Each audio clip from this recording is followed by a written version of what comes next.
Je refais une vidéo de mise au point après l'assassinat par l'islam de Salwan Monica et de certaines sorties que moi, personnellement, je qualifie d'un peu narcissique et d'un peu individualiste. Je croise des gens qui disent qu'il faut montrer sa tête quand on lutte contre l'islam, histoire que en fait la probabilité d'être exécuté diminue par personne. Parce que l'idée c'est que si vous êtes mis à montrer votre tête et qu'il y a, on va dire, 10 assassinats dans l'année qui vient, ça vous fait une chance sur 100 pour chacun d'être assassiné. Et que ne pas montrer sa tête, ce serait être lâche. Alors, je vais redire ce que j'ai déjà dit dans une vidéo à l'époque où Jacques Le Fou s'était fait mousser en brandissant cette idée. Encore une fois, les influenceurs, premièrement, ils se rémunèrent sur leur activité, donc ils choisissent ce qu'ils disent. Ensuite, un truc qui est très courant, c'est de sortir la tarte à la crème, marketing, je suis viril, j'ai pas peur, je suis courageux, tout ça. Bon, ça n'a rien à voir avec du courage. C'est de l'inconscience. Les gens qui montent leur tête, soit ils font une erreur parce qu'ils réfléchissent pas assez longtemps avant, soit ils sont dans une démarche qui est psychologiquement un peu spéciale. C'est une manière de se montrer, c'est de la frime, voilà. Alors, quand c'est des causes sans conséquence, je dirais c'est pas grave. Mais encore une fois, notre mouvance, elle dénonce l'islam, elle fait des vues sur ce qu'est l'islam, elle permet aux armées, aux polices, aux DGSI, à différents experts de puiser des ressources, de télécharger des vidéos, d'essayer de comprendre, alors qu'ils n'ont pas forcément le temps ni l'envie, et des fois ils ont même l'ordre de ne pas s'en occuper trop, mais c'est ça que ça sert, c'est pas à vaincre l'islam. Je lis ici ou là des gens qui pensent que Jacques Le Fou, Cassius Ledy vont vaincre l'islam, ou que Majidou Kacha va vaincre l'islam, mais on marche sur la tête quand on entend ça. On a un ennemi qui est puissant, l'islam, il a ravagé tout le sud de la planète, il a juste pas réussi à traverser l'Atlantique, et il est frileux, c'est-à-dire qu'il va pas dans les zones froides, il a plus de mal à aller dans les zones froides. C'est une armée, c'est l'armée la plus puissante du monde, la plus dangereuse du monde. Les gens qui sont contaminés à l'islam développent une maladie psychiatrique très grave, qui dérive en handicap mental, qui place pratiquement l'individu en mort clinique et le transforme en Robocop. Et on a des influenceurs qui pensent que parce qu'ils dénoncent la pédocriminalité de Mohamed, vont provoquer des apostasies massives. Non, vous allez aider des gens simplement à préciser un peu une situation d'apostasie. Ils avaient des doutes, vous les aidez et c'est tout. Et puis c'est à la marche. C'est des 1 pour 1000, même pas, c'est 1 pour 100 000. Le reste, c'est pas un combat dans lequel on sert d'armée. Notre mouvement ne sert pas d'armée. Et diffuser des idioties pour emmener les gens à l'exécution, ou croire que comme on serait nombreux, mais par nombreux j'entends quelques dizaines de milliers maximum, pour l'instant il n'y a aucun signe que des dizaines de millions de gens vont aller à l'abattoir pour le plaisir, donc quelques dizaines de milliers. D'abord l'islam ne changera, enfin il prendra un plaisir sadique à les exécuter et augmentera son débit, donc a priori oui il y a une baisse des probabilités à condition que le flux des gens qui montrent leur tête pour dire à l'islam venez m'exécuter soit supérieur au taux d'exécution qui lui-même augmenterait. Il n'y a pas de découragement ou de peur dans l'islam. Les gens qui viennent exécuter n'espèrent pas avoir une vie après. Ils viennent acheter leur dispense d'enfer et aller au paradis. Il n'y a rien de plus motivant pour eux. La nourriture terrestre ne les intéresse pas. Donc quand ils vous exécutent, c'est pas la police qui leur fait peur ou qu'en dira-t-on. Donc c'est complètement aberrant, mais complètement délirant et débile de conseiller aux gens de montrer leur tête. Au contraire, vérifiez votre anonymat, vérifiez votre sécurité et arrêtez de fantasmer parce que des gens font 1 ou 2 millions de vues ici ou là une fois tous les 3 ans. Je veux dire, d'abord les algorithmes shadowban les critiques de l'islam. Et ensuite, les gens, pour faire des vues, doivent sacrifier 90 à 95% de leur efficacité. Hein. Vous le voyez avec Jacques Le Fou, avec Cassius Ledy, avec Amir Abosta. Compte tenu, je dirais, de l'échelle de terreur qu'inflige l'islam, les gens trouvent qu'ils sont audacieux, mais en réalité, ils sont très gentils avec l'islam, ils se contentent de dire la vérité sur les textes, de manière tout à fait correcte et gentille.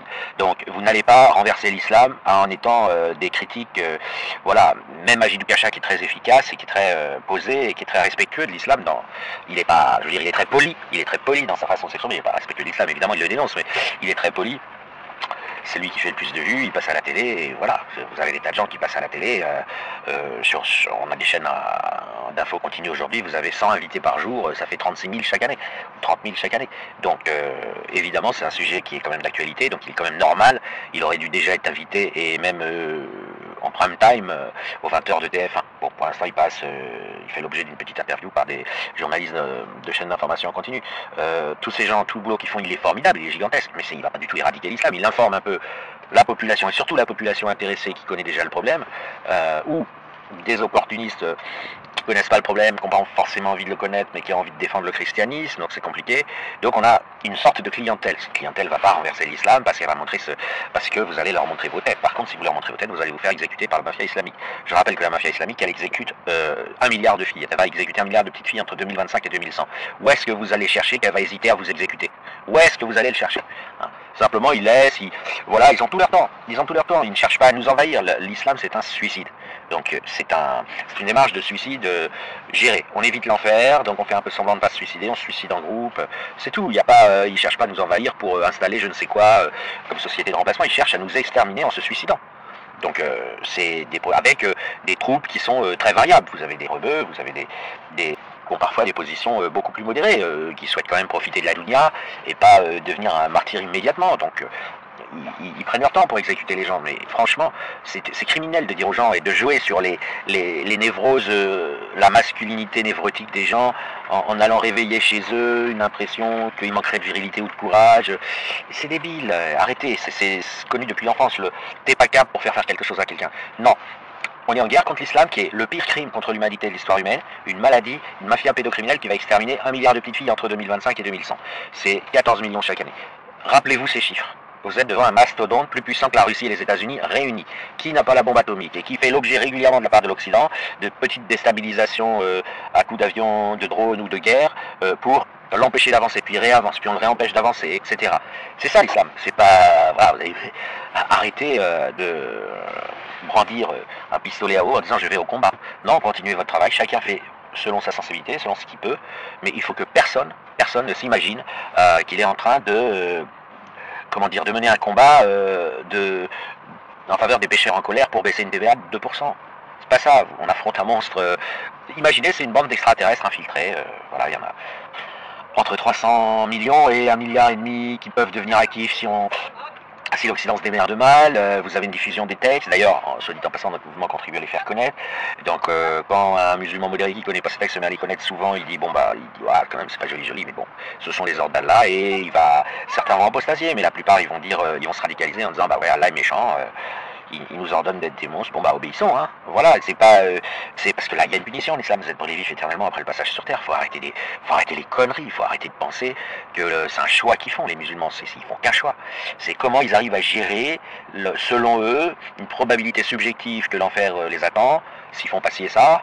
Vous voyez, c'est comment ils gèrent le pari de Pascal. C'est la seule question qui est importante. Le reste, c'est du blabla, le reste, c'est du commerce. Et notre mouvement est super important parce que il contribue à fournir le CDI, le centre de documentation et d'information, à l'extérieur. Mais vous ne pouvez pas commander comment les gens viennent à ce CDI.